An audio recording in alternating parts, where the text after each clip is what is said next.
Hello, bien le bonjour à vous. J'espère que vous êtes bien réveillés. Moi, en tout cas, c'est un plaisir pour moi de vous retrouver ce matin pour ce nouveau numéro de votre émission dénommée Bonjour le Faso.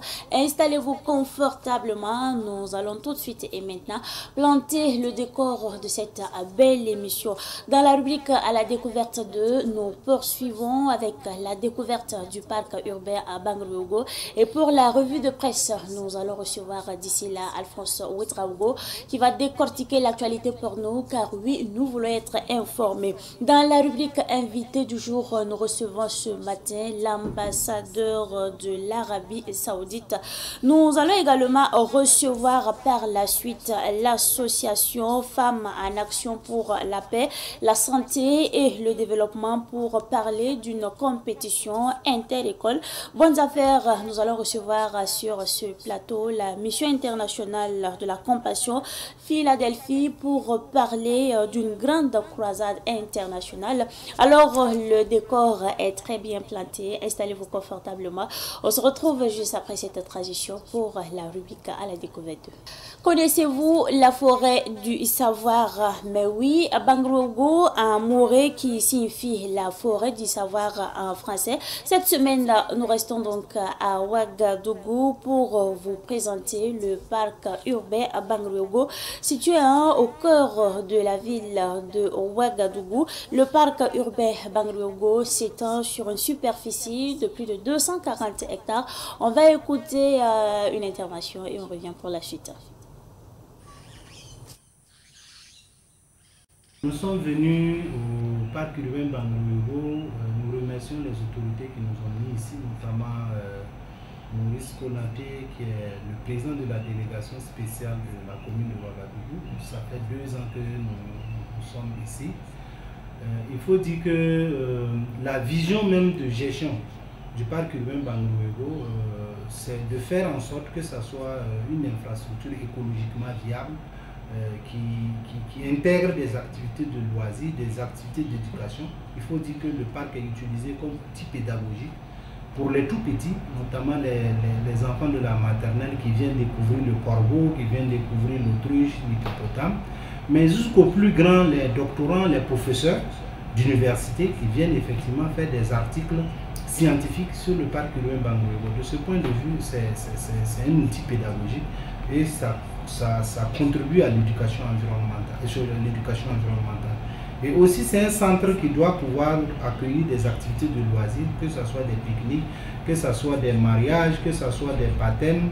Donc, on peut venir en plein air, entre amis, entre familles, profiter de ce que la nature offre au niveau du parc urbain Bangriogo. C'est aussi un espace sportif où on peut effectivement venir faire le sport. Il faut dire que nous disposons de plus de 11 km de pistes à l'intérieur du parc qui est très bien aménagé. Donc les gens peuvent venir marcher, faire le jogging, faire la course et tout ce qu'il y a comme de sport. On a des agrès d'étirement et autres qui permettent effectivement un plateau mix volleyball, basketball. On a un terrain de football à l'intérieur. L'autre vision, c'est qu'à côté de ça, il faut que le site puisse respecter son statut d'enclave. Cette vision, elle est matérialisée par d'abord le plan de réhabilitation que les autorités communales ont bien voulu élaborer pour accompagner l'aménagement, la réhabilitation du parc urbain Bangriogo. Vous conviendrez avec moi, de 1997 à 2025, il y a eu beaucoup de temps, il y a eu l'amortissement des infrastructures. Donc il fallait à un certain moment réhabiliter, mais pas que réhabiliter, il fallait remettre le parc aux normes, vraiment pour que le parc soit vraiment quelque chose d'attractif pour tous ceux qui veulent bien venir au parc. Donc de ce point de vue, la commune de Ouagadougou avait élaboré un plan de réhabilitation et le conseil scientifique, qui est un organe qui accompagne la gestion du parc pour garantir le côté naturel de la forêt, a suggéré effectivement que le plan de réhabilitation soit muté en plan d'aménagement, étant donné que c'est une forêt classée. Notre vision, c'est de faire en sorte que le parc soit véritablement moderne, que ce soit un parc moderne avec des infrastructures aux normes.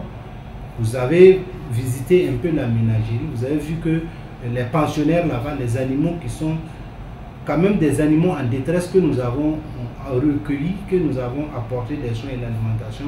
Les conditions de détention de ces animaux-là en captivité ne sont pas écologiquement acceptables. Donc nous pensons bien mettre en place un bioparc où on va élargir effectivement l'environnement de vie des animaux pour leur permettre d'avoir un séjour agréable au parc urbain Bandroméro. Donc en gros, c'est de moderniser le parc tout en conservant les objectifs de base. La modernisation à ce niveau, il faut dire qu'actuellement nous avons un partenaire qui est en train de nous accompagner pour mettre en place une application qui va servir d'outil pédagogique pour ceux qui vont faire de la botanique, la faune et autres, de sorte que à travers l'application, on puisse peut-être rechercher des plantes, les retrouver, les reconnaître et pouvoir voir ce que la plante apporte comme bienfait, notamment les plantes productrices des produits forestiers non ligneux, les PFNL. Donc on a cette application qui va voir le jour en tout cas dans les jours à venir. C'est déjà même là, il suffit qu'on valide et qu'on met sur Play Store et toutes les applications de téléchargement. Donc les visiteurs pourront quand même télécharger l'application. Et de l'application, on veut intégrer aussi d'autres fonctionnalités telles que le sport. C'est-à-dire que quelqu'un qui veut venir au parc faire 2 km, tu viens, tu demandes à l'application de te sélectionner un parcours de 2 km. Et l'application, tu vas juste suivre l'application pour pouvoir faire tes 2 km et puis tu reviens à ton point de départ.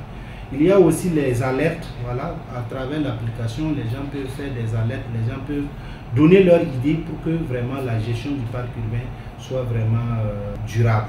Pour la localisation également, dans le plan de réhabilitation, il faut dire que la signalétique à l'intérieur du parc doit changer. En lieu et place des panneaux rectangulaires et autres, voilà, c'est des panneaux qui vont être repensés de sorte à pouvoir s'intégrer dans la nature, de sorte à ne pas créer un effet visuel à l'intérieur du parc. Actuellement, quand vous rentrez, vous avez beaucoup de panneaux qui donnent des informations diverses. Ça donne une pollution visuelle et ça, nous pensons qu'on peut réduire le nombre de panneaux à l'intérieur, juste l'essentiel, mais mettre des panneaux à l'effigie des arbres, en tout cas des panneaux qui vont s'intégrer. Et il en est de même que les poubelles. Actuellement, quand vous rentrez, c'est des poubelles classiques que nous avons mis. Mais par la suite, il faudra que ces poubelles soient repensées de sorte à pouvoir intégrer dans la nature sans créer une fracture visuelle. Pour la revue de presse, nous recevons ce matin Alphonse Ouetraogo. Alphonse, bonjour et bienvenue sur ce plateau. Bonjour Mireille, bonjour à toutes et à tous. D'accord. Et cette belle journée, on espère que ça débute bien? Oui, avec cette petite pluie, oui. Tout se passe bien. D'accord. Qu'est-ce qui est à la une des quotidiens du jour? Allons découvrir ensemble. Je commence avec le journal Citoyen. À sa une, ce matin, Citoyen affiche visite de personnalité au camp Faso Mebo, le général Zagré, à la soupe avec les campeurs. Confédération AUS, le Premier ministre en visite d'amitié au Mali. Action humanitaire, des vies redressées, des projets en marche. Carole Flore, persona non grata au Burkina, une succession d'impairs du système des Nations Unies écrit citoyen. Vie au Sahel, des œuvres d'art pour décrire la résilience dans l'espace. Journée mondiale de la photographie, encourager la visibilité des photographes. Région du Nando, un VDP recherché pour meurtre de sa copine à Nandiala, écrit citoyen. Dans sa rubrique On murmure, le journal écrit il se suicide au cimetière. Un jeune commerçant meurt par électrocution. Ouagadougou, interdiction de nouvelles constructions dans les zones non loties de l'arrondissement 7 de Ouagadougou. Le journal L'Observateur parlera à sa une, nous parle ce matin de Faso Mebo et écrit un groupe de médias privés offre 10 tonnes de ciment. Femmes enceintes, elles doivent disposer d'une bonne réserve de sang pour un accouchement sécurisé. C'est ce qu'il dit donc le professeur Adama Ouattara, un gynécologue. Nandiala, un VDP recherché pour le meurtre de sa copine. Confédération AES, le Premier ministre en visite d'amitié au Mali. L'expert du Faso, dans sa parution du jour, nous parle de la Semaine nationale de la culture 2026. Le journal écrit à propos, les régionales débutent à partir du 6 septembre à Kayam. Autant le dire, dans cette rubrique, le journal écrit, le combat de l'indépendance et de la souveraineté sera dur et long. Assainissement des toilettes publiques modernes pour les bobolets. Fin de mandat dans les cités universitaires, libérer les chambres, oui, mais pour partir où, se demande le journal. Face au camp, un VDP recherché pour mettre coups et blessures volontaires, écrit le journal. Initiative face au Membo, des médias privés apportent 10 tonnes de ciment. Le journal Le Pays, lui également, nous parle ce matin de cette initiative présidentielle face au Membo. Il dit des médias privés offrent 10 tonnes de ciment. Examen professionnel de CAPEP et CAPP, 5882 enseignants en lice. Visite de personnalité au camp Faso Mebo, les 5 leçons du général Zagré aux campeurs sont à découvrir à la page 7 du journal. Révélation dans cette rubrique, le journal écrit Nandiala, un VDP recherché pour avoir abattu sa copine avec son arme. Dans Kari, dans la commune de Houndé, 4 enfants perdent la vie dans l'effondrement d'une maison. Le journal Le Quotidien, dans sa parution du jour, affiche face au Membo, des organes de presse privés contribuent avec 10 tonnes de ciment. Passeport AES, la production tourne à plein régime. L'Onabe Koudougou, un libraire, remporte 68 881 000 francs CFA. Terminons avec Ojudo Faso. Ojudo Faso, dans sa livraison de ce matin, affiche Faso Membo. L'Observateur parlera, Le Pays, Ojudo Faso, le journal Le Quotidien, l'économie du Faso et Mousso News donne 10 tonnes de ciment. Identité sécuritaire, plus de 700 passeports AES délivrés chaque jour. Après l'expulsion de la coordinatrice résidente du 6e des Nations Unies au Burkina, l'ONU conteste Ouaga exige un changement de paradigme. Assomption 2025, être des artisans de la paix, c'est ce que invite donc Monseigneur Contibo. L'Onabe, un libraire, remporte plus de 78 millions de francs CFA à Koudougou. News du jour, le commandant Ismaël Sombier à l'unité de transformation du riz au Kadiogo. Un VDP est recherché pour mettre, c'est passé donc à Nandiala. Dit inspecteur des finances, prêt à servir. C'est un autre titre du journal. 4 enfants perdent la vie dans l'effondrement d'une maison à Dankari, écrit le journal. Merci bien Alphonse Ouetraogo pour ces différentes unes. Nous allons revenir pour bien décortiquer l'actualité. Ainsi, nous revenons sur quelques sujets d'actualité. Oui. Alphonse, nous débutons par ce sujet-là. Le constat, c'est qu'il y a un relâchement au niveau de la campagne de plantation d'arbres avec l'initiative présidentielle Faso Mebo. Oui, je dirais que c'est malheureux, même si ce qui se passe au niveau donc, de Faso Mebo est à saluer. Il faut dire que l'arbre ne doit pas cacher la forêt, parce que le chef de l'État, le capitaine Ibrahim Traoré, a lancé en grande pompe cette campagne de reboisement pour cette année. C'est des milliers de plants qui devaient donc être mis en terre pour en tout cas aider pour la reforestation du Burkina Faso. Je pense que depuis le lancement, on a constaté que les uns et les autres ont commencé à bouger, chacun a essayé de faire ce qu'il pouvait et ça devait se poursuivre. Malheureusement, ça s'est coïncidé avec aussi l'engouement qu'il y a au niveau de l'initiative Faso Mebo. Et ça, beaucoup qui voulaient vraiment faire comme d'habitude, en tout cas augmenter cette campagne de reforestation. Il y a eu un relâchement du fait que beaucoup se sont rabattus donc sur l'initiative Faso Mebo. C'est des dons, je dis c'est bien, des pavés c'est bien, mais on ne doit pas oublier que nous avons aussi cet écosystème, un environnement sain. La forêt, on a besoin d'un Burkina Faso reverdi, on a besoin d'un Burkina Faso qui a beaucoup d'arbres. Donc je pense que c'est un constat qui est que depuis quelque temps, on ne sent plus les plantations d'arbres, on sent qu'il y a un relâchement. Je pense que le mois d'août, c'est le mois consacré véritablement pour les plantations d'arbres. Faso Mebo, c'est bien, si bien que ça peut se poursuivre et continuer jusqu'après la saison des pluies, mais les plantations d'arbres, il y a un moment pour ça. Après le mois d'août, peut-être mi-septembre, on ne pourra plus parler donc de campagne de reboisement. Donc je pense qu'il faut interpeller l'autorité, il faut interpeller les uns et les autres, qu'on ne doit pas faire donc ce relâchement-là pour cette politique de plantation d'arbres qui a été donc portée par le chef de l'État et soutenue par certains acteurs qui, bien entendu, travaillent, trouvent de l'emploi à travers donc les arbres, parce que les praticiens tirent aussi leur épingle du jeu à partir donc des plantes. C'est pour cela que le chef de l'État a privilégié la plantation donc des plantes médicinales. Donc tout cela concourt donc en tout cas à un essor pour le pays, au développement du pays. Donc je voudrais ici interpeller surtout le ministre de l'Environnement.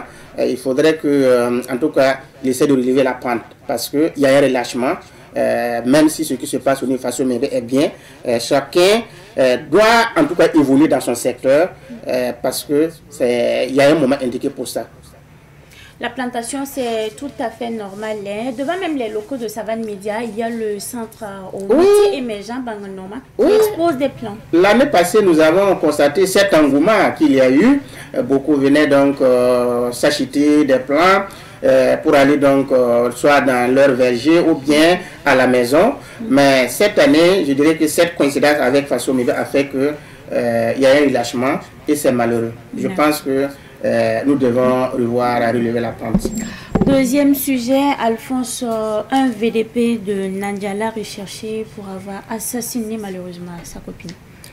Oui, les faits se sont passés dans la nuit donc, du 18, selon donc, les services de sécurité qui ont donc lancé la recherche de cet homme, de ce suspect, un VDP.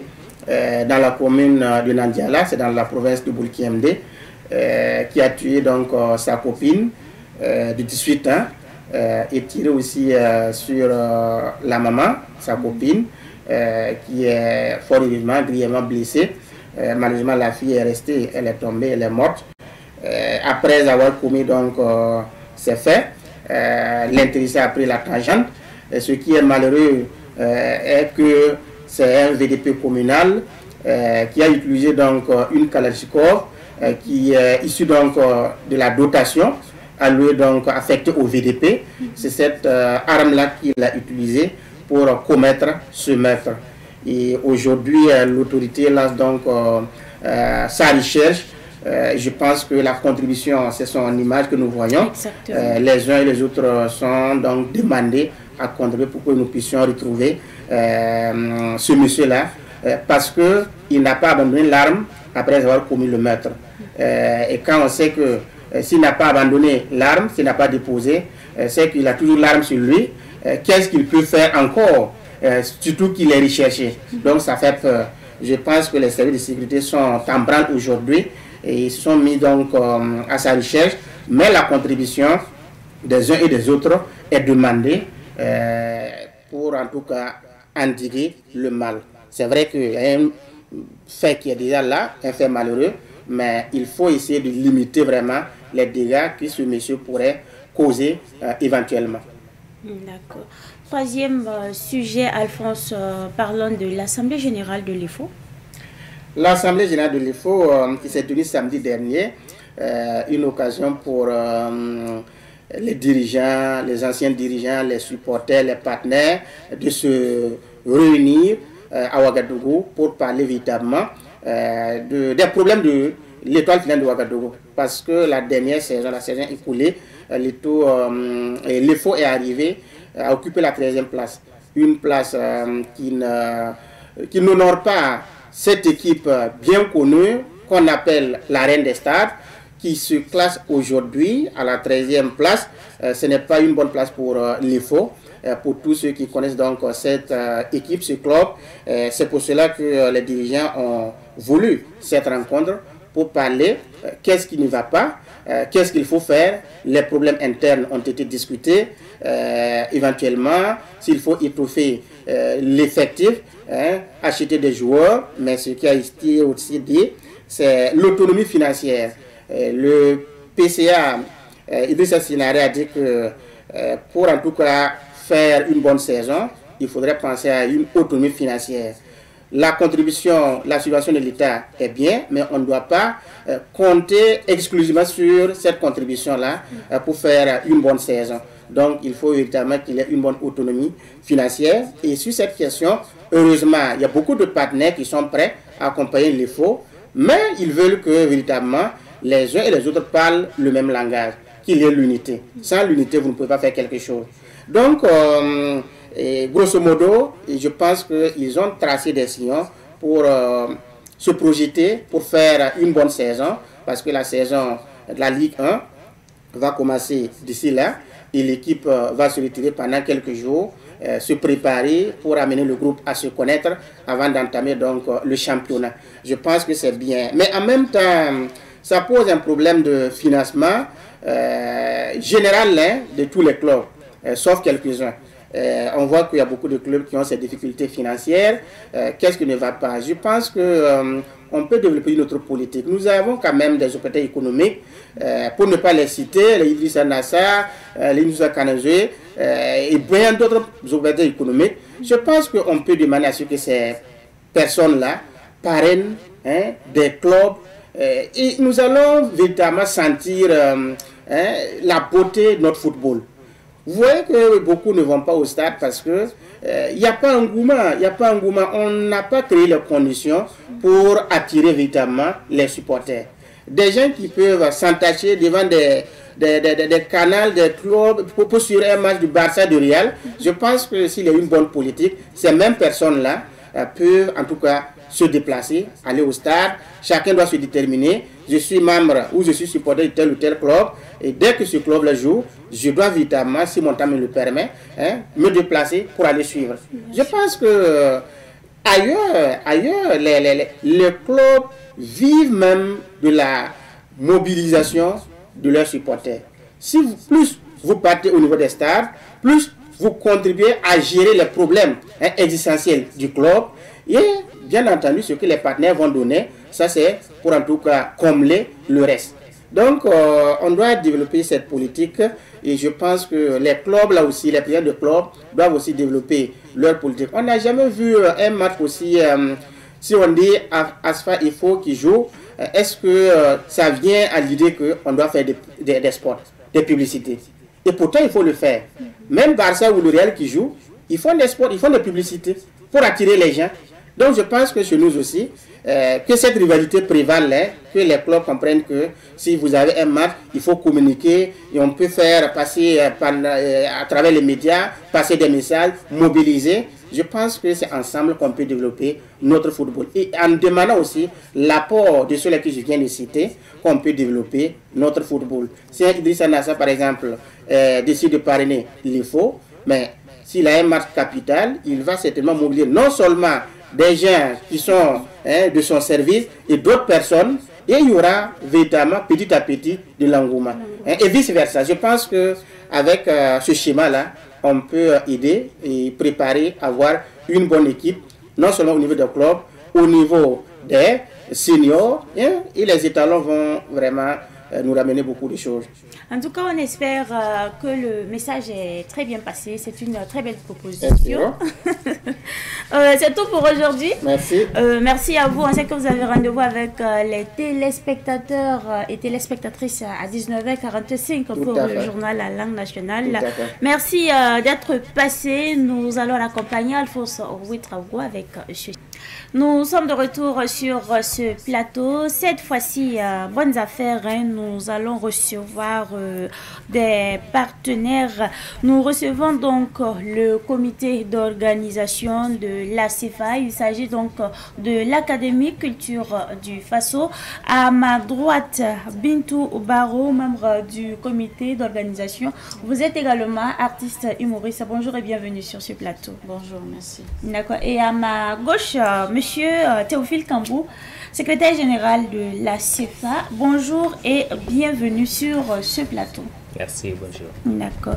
Pourquoi vous avez décidé d'organiser la toute première édition de l'Académie Culture du Faso?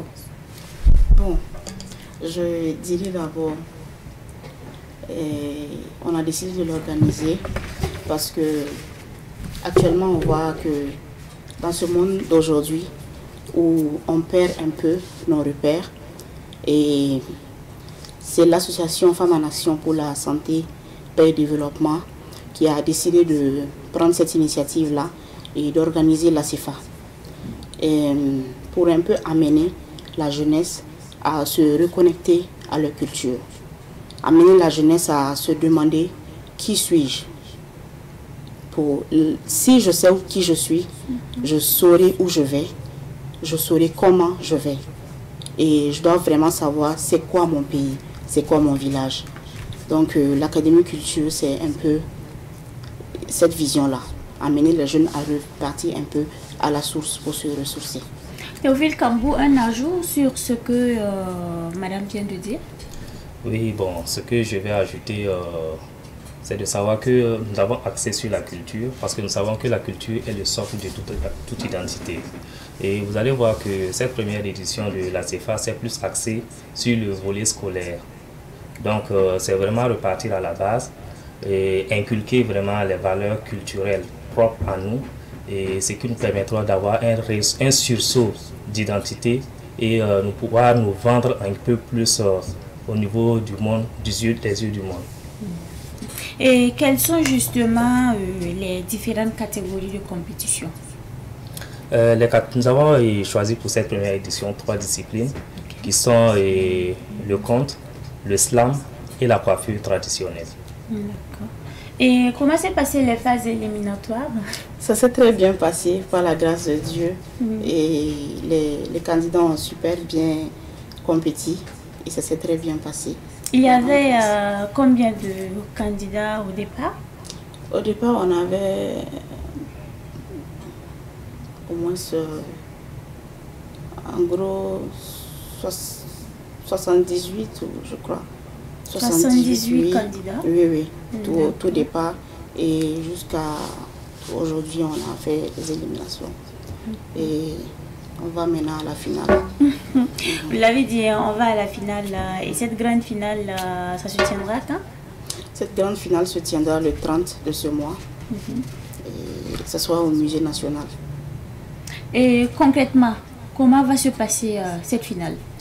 Il faut s'en dire que pour cette finale, vu que nous avons les 3 disciplines qui doivent passer au cours de la journée du 30, donc à partir de 14 h, et les candidats au niveau de la coiffure traditionnelle vont commencer leurs prestations parce que ça prend pratiquement 2 heures de temps pour faire cette prestation. Donc à partir de 14 h, il y aura l'installation et le début des compétitions. Et à 16 h, les disciplines slam et conte vont rentrer en jeu. Donc tout se passera au niveau du musée national et nous invitons vraiment la population à sortir pour s'imprégner encore plus de notre culture. La finale, c'est pour le 30 août. Est-ce que tout est fait prêt côté organisation? Bon, c'est peut-être après le 30 qu'on dira qu'on est prêt, on a fini. Parce qu'on est toujours dans l'organisation, on est toujours en train de faire nos démarches et on espère vraiment que ça ira jusqu'au 30. Là, nous avons des images, un petit commentaire. Oui, ça c'était pendant une phase éliminatoire de la coiffure. C'était les mannequins côté coiffure. Et là, il y a les coiffures traditionnelles. En fait, on a plus maximisé sur les coiffures traditionnelles et pour donner l'envie aux gens d'être vraiment dans le naturel. Donner l'envie à la jeune génération de garder un peu les cheveux naturels. Qui dit burkinabé se dit vraiment naturel. Bien sûr. Donc voilà pourquoi un peu ça. D'accord. Et cette finale se tient sous le parrainage de la ministre de l'Action humanitaire, le commandant Passowende Pélagie Kablé. Est-ce qu'il y a d'autres partenaires qui ont décidé de vous accompagner également? Oui, par rapport à l'accompagnement, bien sûr, nous avons des personnes ressources et Nous avons également, nous n'allons pas oublier de saluer vraiment le musée national qui, depuis le départ de cette initiative, a été là parce que tout s'est tenu là-bas, nos rencontres se sont tenues là-bas, les dépôts de candidature, une grande partie s'est tenue là-bas. Donc le musée national a été vraiment d'un soutien, un partenaire vraiment que nous saluons. Nous avons également des entreprises, des entrepreneurs qui ont épousé cette initiative. Et donc, pour ne pas oublier certains noms, je me réserverai de citer. Et on dira grand merci à un de nos partenaires, Huileri Bassemiam et Omega. D'accord. Et c'est la toute première fois que vous organisez une telle formation, une telle compétition, pardon. Est-ce que vous rencontrez des difficultés? Parce qu'on sait que toute première édition n'est pas du tout facile. Hein? Oui, effectivement, on rencontre beaucoup de difficultés. Mais avec l'accompagnement de certaines personnes, on rend vraiment grâce. Sinon, il y a tellement de difficultés. Et on a même failli, mais ça va. On rend grâce et on espère que tout se passera bien. Qui peut prendre part à cette activité le 30? Le 30, je dirais que tout le monde, que tous les Ouaralais, même ceux qui peuvent venir au niveau du musée, peuvent prendre part à cette activité. Parce que comme nous le disons, c'est une question de culture. Quand nous prenons l'exemple sur la coiffure traditionnelle, hormis le cadre esthétique, la coiffure au niveau de la société africaine, que ce soit les tresses, les motifs, tout ce qui va dans le sens de la coiffure transmet un message, une émotion et autre chose. D'accord? Donc, ça sera important et intéressant pour la société, pour la population, de venir découvrir à travers la coiffure, notamment même les contes, ce qui se passe, ce qui se dit et ce que nous n'avons pas encore compris. D'accord. Donc, ça veut dire que c'est ouvert à tout le monde? C'est ouvert à tout le monde, mais un peu plus aux jeunes. Parce que le message, c'est pour plus passer aux jeunes. Aux jeunes, et surtout aux élèves. On demande aux établissements si tout le monde peut être là pour se préparer aussi pour l'année prochaine. Parce qu'il y a d'autres qui auront voulu faire partie, mais c'est déjà tard. Mais il n'est jamais tard. On peut être là pour s'inspirer pour l'année prochaine. Donc tout le monde peut venir. D'accord. Voilà. Donc on va rappeler encore la date et le lieu. Le 30 de ce mois, et au musée national. L'entrée est gratuite? Elle est gratuite. D'accord. Oui. Ah, ça va. D'accord. Donc, je rappelle que dans la rubrique Bonnes affaires, nous recevions ce matin Bintou Baro, membre du comité d'organisation de l'ACFA. Il s'agit donc de l'Académie Culture du Faso. Je rappelle que vous êtes également artiste humoriste. Et à ma gauche, Théophile Kambou, secrétaire général de l'ACFA. On espère que le message est très bien passé. Mais un numéro de téléphone? Nous avons le 76 40 26 09 que vous pouvez contacter à tout moment. C'est mon numéro personnel. Et également, nous avons le numéro 70 04 23 08. D'accord. Merci bien. C'est tout pour cette rubrique Bonnes affaires. Une importante délégation de l'organisation de la coopération islamique a séjourné au Burkina Faso du 12 au 17 août 2025. Cette visite avait pour objectif de rencontrer les autorités burkinabè et de visiter les réalisations financées par l'organisation au profit des personnes déplacés internes. Pour faire le bilan de cette visite, nous recevons aujourd'hui Monsieur Boukari Savadogo, ambassadeur du Burkina Faso en Arabie Saoudite, également représentant du gouvernement auprès de l'organisation de la coopération islamique. Excellence, bonjour et bienvenue sur ce plateau. Bonjour madame, c'est un réel plaisir d'être à votre côté pour échanger sur la mission de la délégation de l'OCI. Excellence, quel était l'objectif principal de cette mission de haut niveau de l'OCI au Burkina Faso? Merci.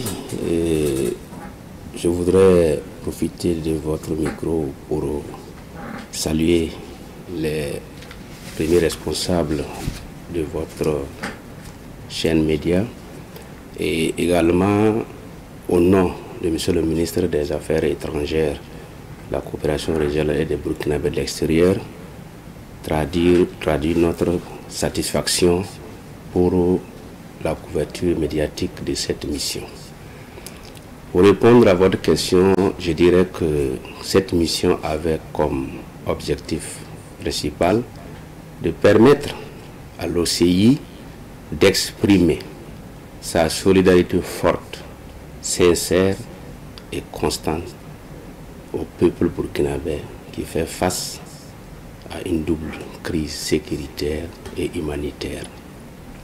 Des rencontres avec des autorités burkinabées, des autorités religieuses et une visite de terrain ont traduit l'engagement renouvelé des 57 pays membres de l'OCI regroupés au sein de l'OCI, de traduire l'engagement de soutenir le Burkina Faso et de faire passer le message fort qui consiste à dire que la lutte contre le terrorisme est une lutte collective entre le Burkina Faso et l'OCI. Parlez-nous à présent des grandes étapes de cette visite au Burkina Faso. Alors, cette mission, je dirais qu'elle a été attendue, souhaitée par son Excellence, Monsieur le ministre des Affaires étrangères du Burkina Faso, qui à plusieurs rencontres officielles au sein de l'organisation a souhaité inviter le secrétaire général pour venir au Burkina Faso, pour rencontrer les autorités du Burkina Faso et pour toucher du doigt les réalités. Ceci étant, c'est suite donc à une invitation de son Excellence Monsieur le ministre des Affaires étrangères que le secrétaire général a effectué cette mission du 12 au 17 août dernier. Alors, dès le 12, nous avons pu accueillir la délégation à Ouagadougou. L'accueil a été chaleureux, marqué par la présence d'autorités administratives, d'autorités religieuses, et immédiatement, le programme de travail a été mis en œuvre. La première rencontre a été l'audience avec son Excellent Monsieur le ministre des Affaires étrangères, de la coopération régionale et des Burkinabés de l'extérieur, suivie d'une deuxième audience avec Madame le ministre en charge des affaires humanitaires. Ensuite, une autre audience a eu lieu avec le ministre de la Sécurité du Burkina Faso et nous avons été également honorés d'avoir une audience avec son Excellence, Monsieur le Premier ministre du Burkina Faso. Une visite de terrain a eu lieu à Kaya qui a permis à la délégation de toucher du doigt les réalisations, l'impact des activités financées par le Fonds de solidarité islamique de l'OCI et également des rencontres avec la communauté musulmane du Burkina Faso, des leaders religieux, ainsi que des rencontres avec des ONG et associations qui ont bénéficié de l'accompagnement technique et financier de l'organisation, ont marqué donc cette mission.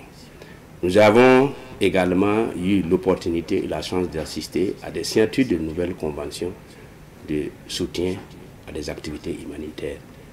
Donc voilà un peu résumé l'ensemble des activités qui ont marqué en tout cas cette mission que nous attendions depuis longtemps. Merci.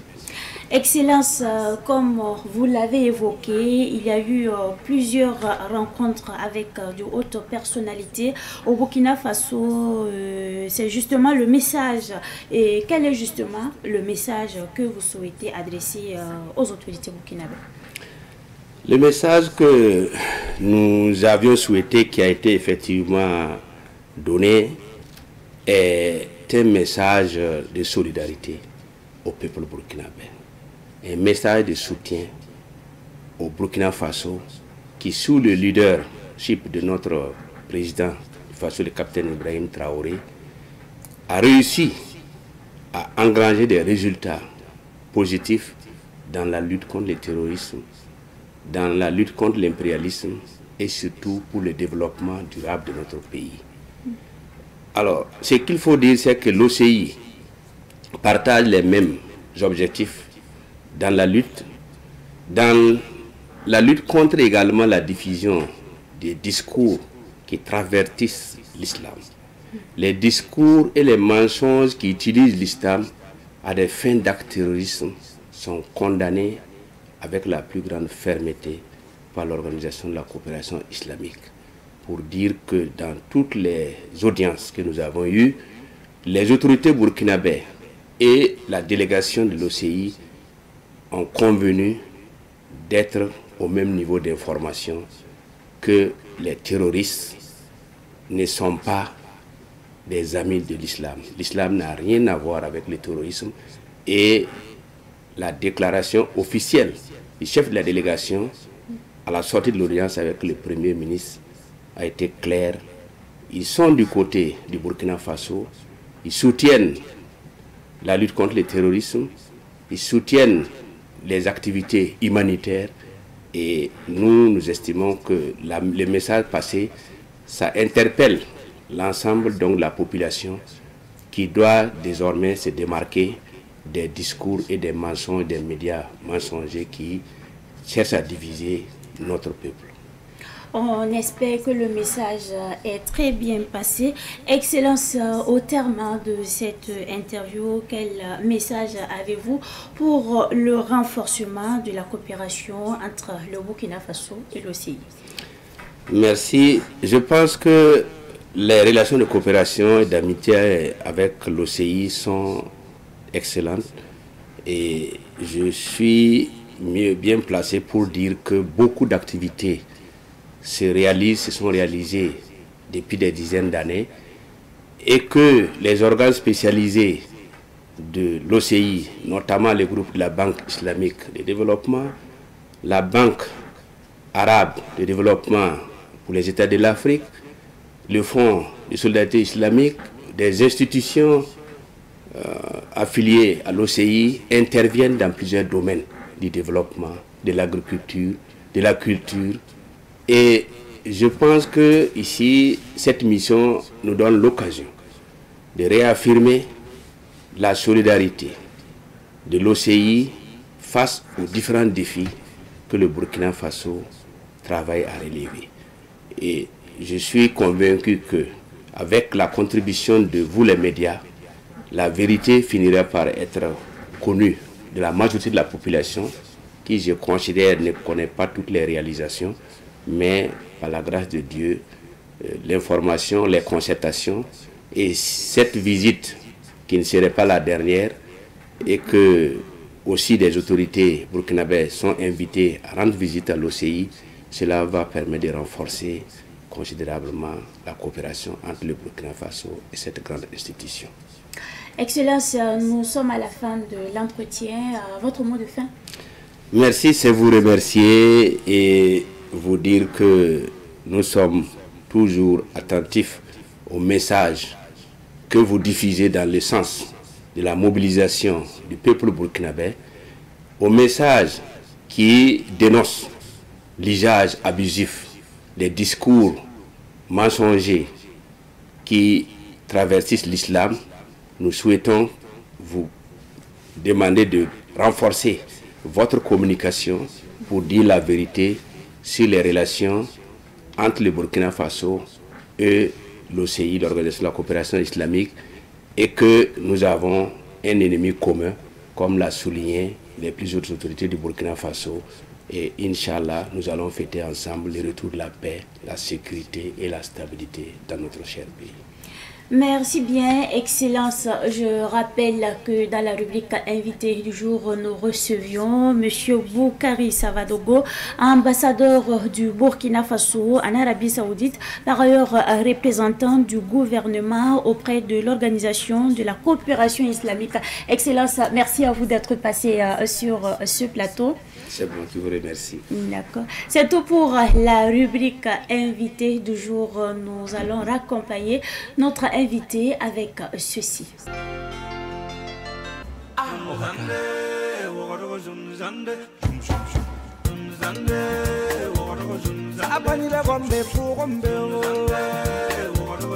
Mer fato ga yellan kenda ya wambro bamram tiru te bamram foda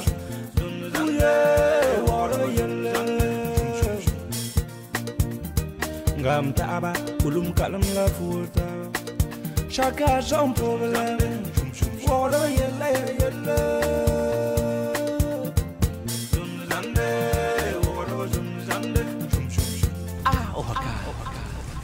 C'est parfait. Nous avons fini notre conférence de rédaction. Y a-t-il des questions? Ça va? Vous avez jeté un coup d'œil sur le programme. Chacun connaît son programme. Allez, bon boulot à tous. Mettez du punch. Et je voudrais ajouter quelque chose par rapport à notre métier. Le métier de journaliste n'est plus respecté. Cela est dû à notre comportement.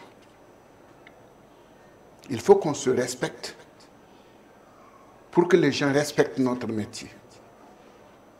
Partout là où vous irez, faites-vous respecter. C'est très important. Comme ça, les gens vont respecter notre métier de journaliste. J'en ai fini. Salam alaikum. Ah, yaba. Am yamma. Yanoro. Yanoro. Yelgun kai. La fi bebe. Yeah. Msin ha yeli be waya. Dikna wanya. Yanoro. Yelgun kai. Yamla ni mam kamba yibe. Yamla pa ma BPC. Yamla pa ma CP. To be yilingili. Tum kai. Ilam tin yele na wanya. Yam ya journaliste kanga. Songema. Isange to pam baya journalisme ne balea. Mbebe nkarane ya. Tout n'a pas tout au moins. Vous avez vu? Et Kaya?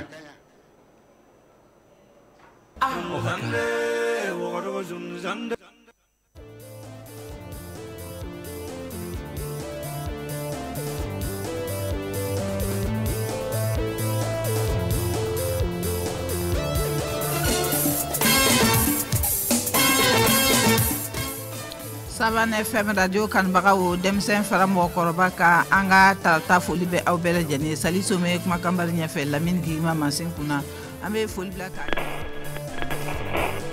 Savan FM 103.4 la radio des nouvelles idées.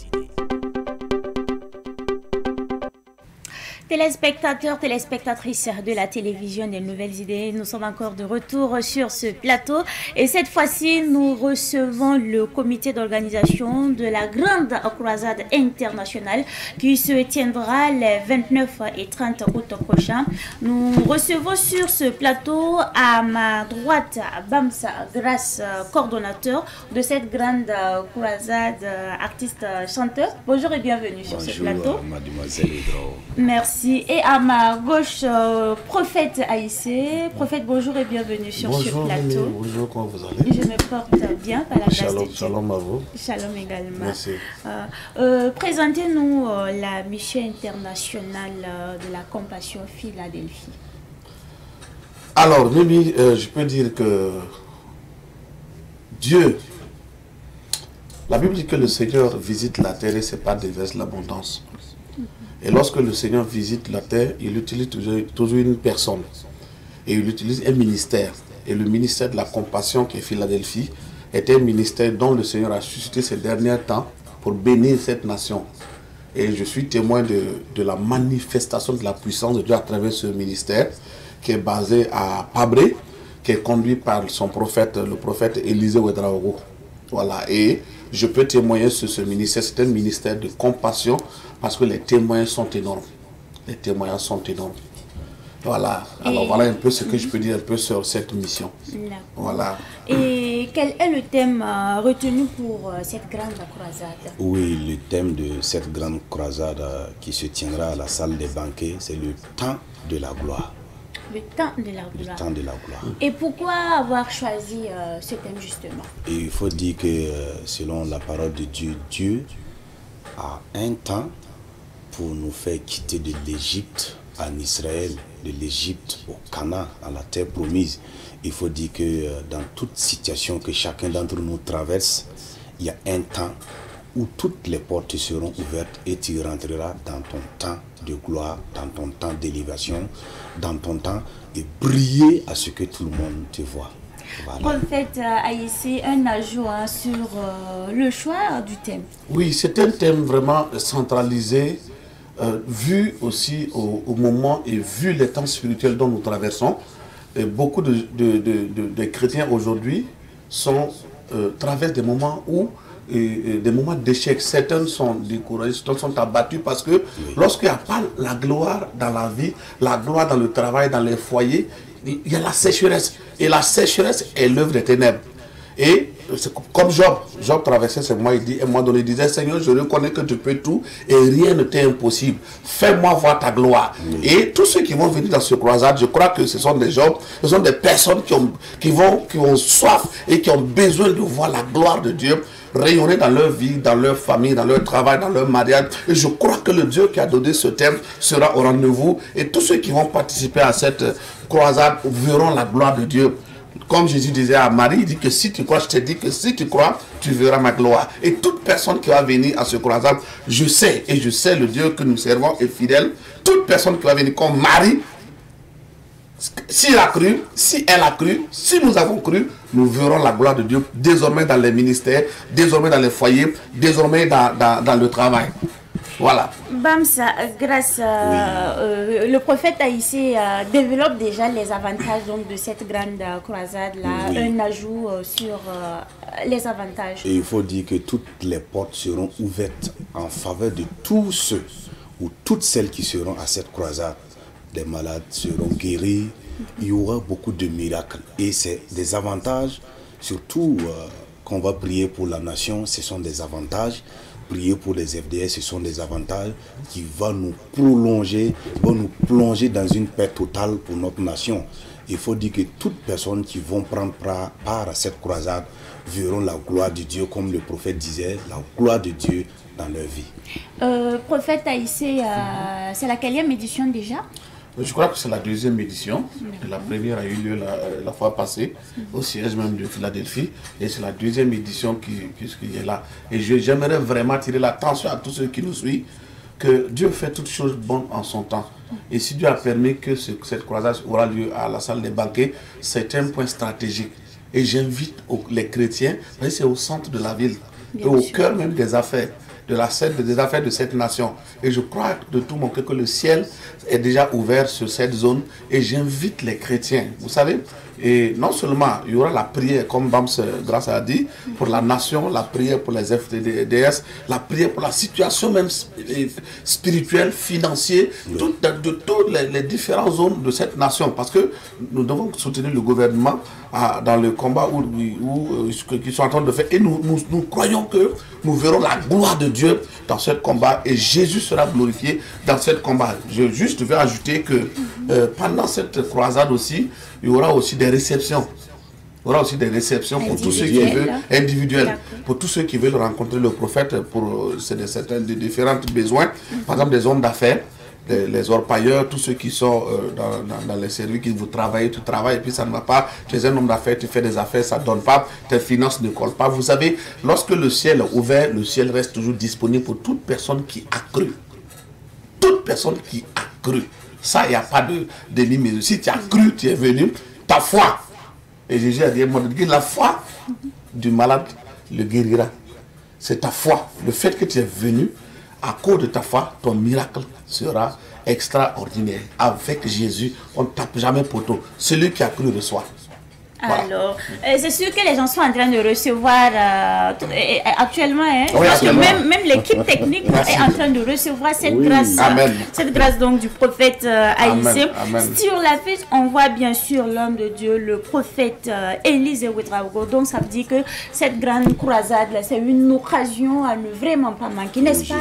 Oui, Bams.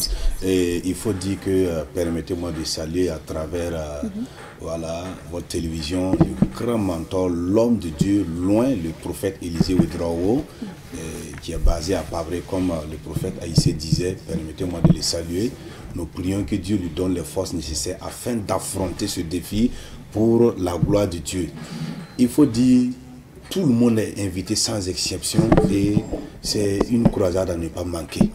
Afin de se plonger, je veux dire, afin de voir les portes qui vont s'ouvrir devant toi, des grandes portes qui étaient fermées pour ta vie. Toutes les portes seront ouvertes ce jour parce que Dieu passera par son prophète pour faire ces miracles en faveur de son peuple.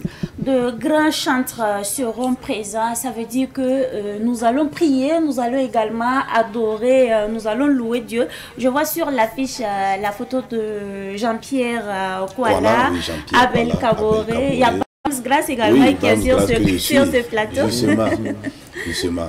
Et il faut voir et croire. J'invite tout le monde à prendre part à cette croisade parce que vraiment tous ces chanteurs invités seront là dans les moments de louange, d'adoration, afin que nous implorons encore la grâce de l'Éternel en faveur de notre pays, qui est le pays des hommes intègres.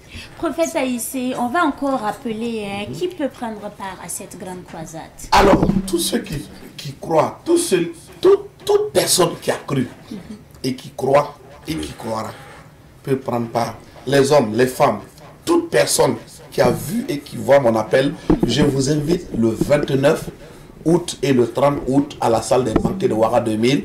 Le 29, c'est à partir de 16h jusqu'à 22h. Oui. Et le 30, c'est de 9h jusqu'à 16h. Oui. L'entrée est libre et gratuite. Mon ami, viens et vois. Apportez les malades. Tous ceux, si tu sais que le ciel est fermé sur ta vie, tu sais que les choses ne vont plus. Ne reste pas à la maison. Fais comme Job dit à Dieu, Seigneur, je reconnais que tu peux te faire comme Job, mon frère. Seigneur, je reconnais que tu peux tout et que rien ne t'est impossible. Fais-moi voir ta gloire dans cette croisade. Et tu viens, tu verras. Tu verras ce que le Seigneur va faire. Tu verras ce que la main puissante de Dieu va faire et les actions de grâce vont suivre ta vie. C'est bien ça. Viens et vois les merveilles de Dieu. Bams Grâce, lancez un message à toutes ces personnes qui nous suivent actuellement d'effectuer massivement le déplacement. Et permettez-moi de saluer nos autorités en commençant par la tête, son excellence le capitaine Ibrahim Traoré, nos autorités coutumières, nos autorités religieuses. Que la paix revienne au Faso. Amen. Et c'est notre prière. Pour dire que des gens vont quitter un peu partout, à l'extérieur, voilà, en Afrique occidentale, en Europe, un peu partout pour prendre part à cette croisade. Ce qui veut dire que nous risquons même de manquer de place à la grande salle des banquets pour cette grande croisade. Et nous invitons tout le monde, toi qui es en train de me suivre actuellement, je te dis et je répète, prends part à cette croisade. Viens et vois les miracles de Dieu dans ta vie. Donc tout le monde est invité à cette croisade sans exception, quelle qu'en soit ta religion, quel qu'en soit. En tout cas, c'est une occasion à ne pas manquer. Les malades seront guéris, n'est-ce pas? Oui. D'accord. Et est-ce qu'on peut avoir des numéros